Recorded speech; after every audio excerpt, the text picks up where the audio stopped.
이분이 세금을 영원에 끝낼 수가 있거든요. 예를 들면 2억을 벌었다. 그럼 6천원 세금 내야 돼요. 그러니까 신고를 했으면 영원에 끝낼 수 있었는데 신고를 안 했으면 6천원 내야 돼요. 통신비 예를 들면 100만 원에 대해서 누락이 되면 내가 25만 원 손해 보는 거예요. 유튜브 보고 오시면 30%에서 50% 할인 도와드리도록 하겠습니다.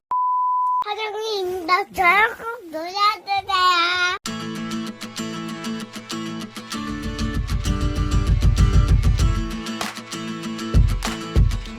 안녕하세요. 안녕하세요. 무슨 일 하시는지 자기소개 한번 부탁드릴게요. 저는 세무사 일을 천호동에서 하고 있는 김창희 세무사라고 합니다. 세무사 하면은 그냥 막연하게 분해가 나거든요. 일단 저는 잘 버는 것 같은데 뭐 사람들마다 편차는 있겠지만 기본적으로 전문직이니까 잘 버시는 분들이 많지 않을까요? 이 건물 안에 네. 사무실이 있는 거예요? 네, 맞습니다. 한번 들어가 볼까요? 네. 아, 바로 이렇게 시작을 하네요. 예. 이게 세무사 되는 거 어렵죠? 저 때도 어려웠는데 요새는 더 경쟁률이 올라간 것 같아요. 아, 경쟁이 더 올라가는 네, 시점이에요? 그렇습니다. 네. 그러니까 다른 전문직은 모르겠는데 저희는 유난히 좀 공부를 막 10년 이상씩 하시는 분들을 제가 좀 많이 봤거든요. 아무리 공부해도 떨어지면은 그냥 계속. 1년에 한 번밖에 시험을 못 보니까 계속 하시는 분들 많이 뵀던 것 같아요. 아, 그럼 우리 세무사님은 몇 번 만에 붙었어요? 저 3번 만에 붙었습니다. 지금 나이가 어떻게 되시는데요? 한국 나이로 33살입니다. 그 몇 살 때 세무사님이 된 거예요? 제가 19년도에 합격을 했으니까 27. 아, 절세 연구소예요? 네네. 절세 연구소로 지은 이유가 있을까요? 원래 세무회계 사무실 이름의 국룰은 세무회계 땡땡, 무조건 또 세 글자도 아닙니다. 2글자. 원래 정석이 보통 네, 저는 그렇게 흔하게 하고 싶지 않아서 세무사의 본질은 저는 절세를 해주는 거라고 생각하거든요. 그래서 절세를 내가 연구하는 곳이다 라고 해서 절세연구소로 한번 지어봤어요. 저도 연구소는 가로 세로 연구소 이후에는 처음 봤어요. 5월 달 하면은 종합소득세 신고하라고 하잖아요. 네네네. 일단 세금 신고 내야 되고요. 네. 안 하시는 분도 있나요? 많죠. 세무서에서 과세 예고 통지라는 걸 날려요. 사실 그게 날라왔으면 절세를 하기 힘들어요. 그러니까 미리 준비를 해놔야 되는 거네요. 사실 미리도 아니에요. 이게 지금 5월 달에 신고하는 게 마지막 기회거든요. 지금 25년 5월이잖아요. 네. 지금 신고하는 건 24년 1월부터 12월까지의 것을 하는 거예요. 이미 늦었는데 지금 에라도 세무사님한테 맡기면 당사자가 할 때보다 세금을 많이 줄일 수는 있어요. 소위 절세. 그렇죠. 근데 절세를 원래 24년 12월이 가기 전에 해야 더 많이 되는데 나라에서 날릴 때가 되면 절세 마지막 기회조차 못 받아요. 그러면 세금이 예를 들면 300만 원을 신고를 하고 끝낼 수 있었는데 네. 날라왔을 때는 뭐 3천이 날라올 수도 있어요.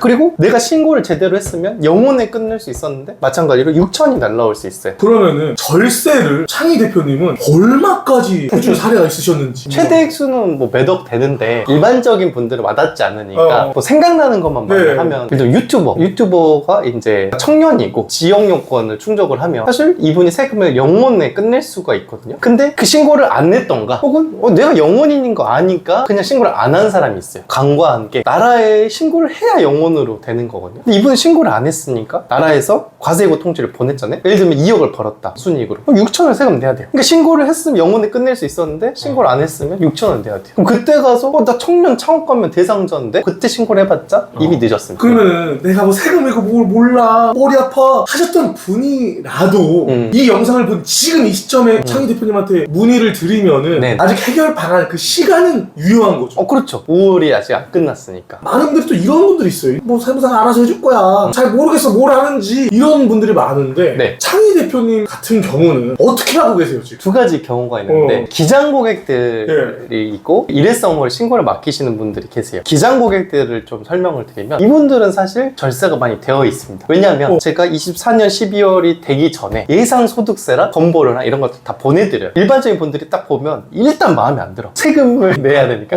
그럼 제가 말하죠. 이렇게 해서 한번 세금을 줄여보자 라고 액션을 권해드려요. 의사결정을. 예를 들면 내일 세금이 500이었다. 근데 이분들이 세금이 200선을 줄었다. 그러면 300 줄었으니까 만족해 하시죠. 그죠. 신고할 때 200을 낸다고 하면 예상도 되어 있고 절세도 되어 있고 하니까 그렇게 신고를 할 때 부담이 없는데 일반적인 세무사 사무실에서는 사실 4월, 5월에 바로 연락을 드려요. 그럼 그때 받아서 하면 아까 제가 말한 대로 500선이 나와 있을 거잖아요. 세무사 사무실에서 최선을 다해서 줄인 거지만 납세자 입장에서 화가 나요. 그러니까 세무사 사무실에서 화가 나는 게 아니라 500 내는 게 화가 나요. 그리고 두 번째로 예상을 못했으니까 일단 500이 나갈 거 생각하면 짜증이 나는 거예요. 그러니까 저는 어떻게 보면 사실 대표님들이 되게 만족해 해주세요. 가결산을 해서 예상 세액 안내드리고 컨설팅 해주면 되게 좋아하시는데 사실 저를 위한 거예요. 나의 정신 건강을 위함이다. 욕먹기 싫다.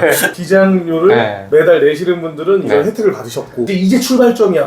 자영업하고 있는데 나 지금 발등에 불 떨어졌어. 이런 분들이 문의를 했어요. 절세를 딱 뽑아줄 수 있는 거예요. 한계는 있지만 혼자 하실 때보다 훨씬 절세가 되죠. 아 이게 혼자 아무리 해봤자 이 선수는 못 따라갈 것 같은데 맞죠? 뭐라고 표현을 해야 되냐면 EPL 축구 선수와 초등학교 선수 그런 차이지 않을까요? 요새는 또 GPT 너무 좋잖아요. GPT. 요새는 또 GPT랑 항상 대화를 하고 오시더라고요. 결론을 말하면 또 GPT가 특히 세법에서는 조금 멍청해요. 그래서 이제 결론을 말하면 일반인이 신고하기는 아직까지는 너무 어려워요. 솔직히 말하면은 자영업 장사하기 바빠요. 그런 분들은 나 정말 진심으로 케어해줄 수 있을까? 이 세무사가? 맞아요, 이런 생각이 들 거란 말이죠. 맞아요. 그런 분들께 한마디 해주세요. 한마디 하라고요? 사실 이제 저는 그렇습니다. 저는 사실 새벽 1~2시에 자거든요. 많은 분들을 좀 하나하나 봐드리니까 힘든데 이 영상에는 그런 것들이 녹아있지 않잖아요. 여기 한번 봐주시겠어요? 뭐예요 저거? 라꾸라. 집에 갈 시간도 쪼개서 주시는 거예요? 그렇죠. 이런 식으로 저는 살아갑니다. 여기까지 하겠습니다. 그럼 지금 몇 분의 고객님들이라고 할까요? 기장 고객님들은 그래도 한 200분 이상 계실 거예요. 그럼 처음에 이렇게 일회성으로 종합소득세 때 연락을 드렸다가 계속 가는 분이 많을 것 같아요. 그것도 두 부류로 나뉘어요. 신고 대리를 일회성으로 맡기시는 분들은 영세하셔서 제가 말해요. 기장을 맡길 사이즈가 아니면 맡기지 마셔라. 기장료가 이제 한 달에 부가세 빼고 10만 원이라고 해도 1년 하면 120이거든요. 120 이상의 절세를 할 수 있냐 없냐 그걸 가지고 저는 판단을 하는데 그런 분들한테는 제가 말씀을 드려요. 이번에 제가 힘들게 이렇게 줄였지만 한계가 있다. 여기서 기장을 하면 더 줄일 수 있는 게 있다 라고 안내를 드려요. 그게 안 될 것 같으면 저는 그냥 내년에 또 봬요 하고 이렇게 빠이빠이. 뭐 매출, 뭐 소득에 따라서 그렇죠. 이렇게 말씀을 해주시는구나. 네네. 그래서 이번에도 작년에 맡겨주셨는데 또 맡겨주신 분들이 엄청 많으세요. 그 재방문율이 높다는 거는 신뢰가 안 가면은 저는 그걸 할 수 없다고 보거든요. 감사하죠. 세금 맛집이네요. 그렇죠. 절세 맛집이죠.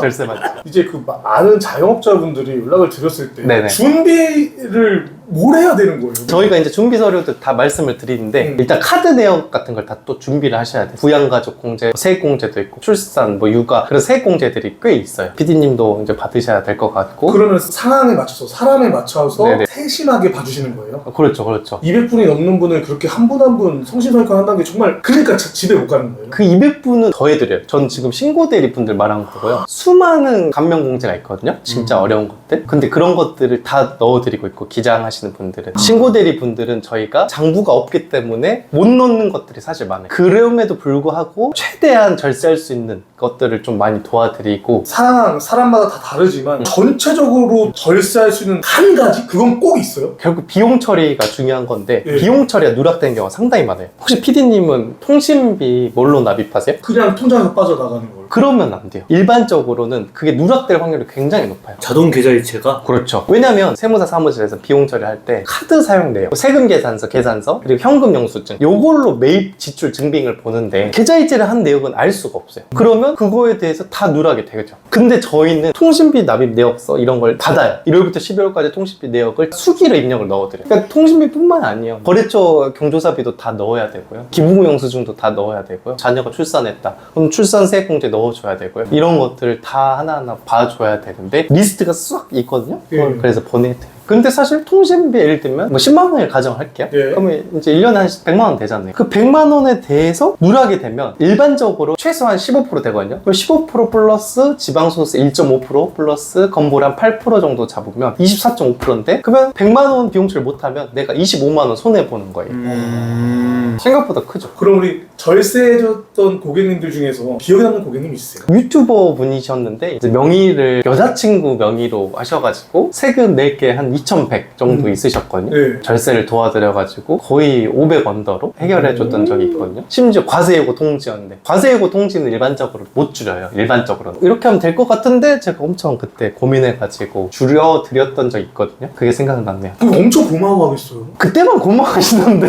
보통 근데 계속 그걸 고마워해 해주시고 믿고 계속 맡겨주시는 분들도 많이 계시죠. 그럼 보통 업종들이 뭐뭐 있으세요? 다양한데 네. 쇼핑몰 하시는 분도 계시고 네. 미용실도 많이 계시고 학원, 한의원, 약국, 유튜버 엄청 많죠. 그럼 이제 5월이 가장 바쁜 시기인가요? 저는 제일 바빠요. 그러면 지금까지 늘 그래프는 있겠지만 네네. 한 달 최고 매출? 네. 확실한 건 일단 매년 성장하고 있고 작년에 큰 거 한 장 이상 벌었던 것 같아요. 이야 여자친구 있습니까? 아니요.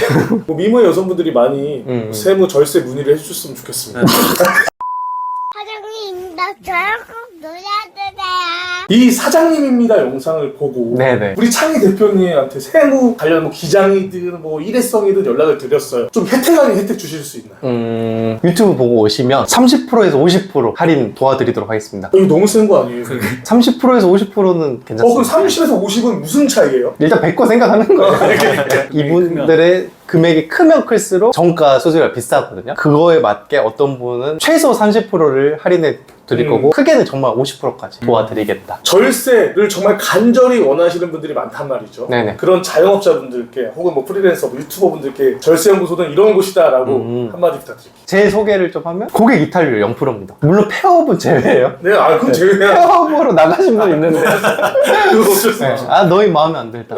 딴 데 가겠다. 라고 하신 분은 아직까지 없어요. 이렇게 저희를 요약을 할 수 있을 것 같고 꼭 저희보다도 그러니까 저희한테 맡겨주면 너무 감사하고 최선을 다하겠지만 일단 저는 절세를 못 하시는 분들 너무 많이 봐가지고 관리를 케어를 못 받는 분들 계시거든요. 그 분들은 저한테 맡겨주시면 좋겠어요. 그러니까 이미 관리를 잘 받고 있다. 굳이 저한테 올 필요 없어요. 왜냐하면 저는 저희 세무사님들이 다 잘 되었으면 좋겠거든요. 자영업자 분들도 그렇고 우리 PD님들도 그렇고 다 잘 되면 좋잖아요. 네. 잘 되면 좋겠는데 전 힘들게 이 라꾸라꾸에서 개고생하면서 지금 일하고 있는데 어떤 분들은 관리를 전혀 안 해주는 곳에 있을 수가 있거든요. 세무사가 없는 곳도 있다고 들었거든요. 맞아요. 세무사가 없는 곳도 있는데 그런 곳에서 11만 원 맡기고 하는 분들이 계세요. 그러면 제 입장에서는 좀 배가 아프거든요. 사무실은 세무사랑 써 있는데 들어가면 다른 분이 왜 하는 거예요? 네, 그러니까 직원들만 하고 세무사님은 이제 모르겠어요. 어디에 계신지 모르겠으나 관리를 못 받고 있는 분들이 계세요. 그런 분들을 보면 배가 아파요. 이제 5월 정말 지금 또 늦지 않았으니까 창희 대표님께 많은 분들이 문의를 주셨으면 좋겠습니다. 시청해주신 여러분 감사합니다.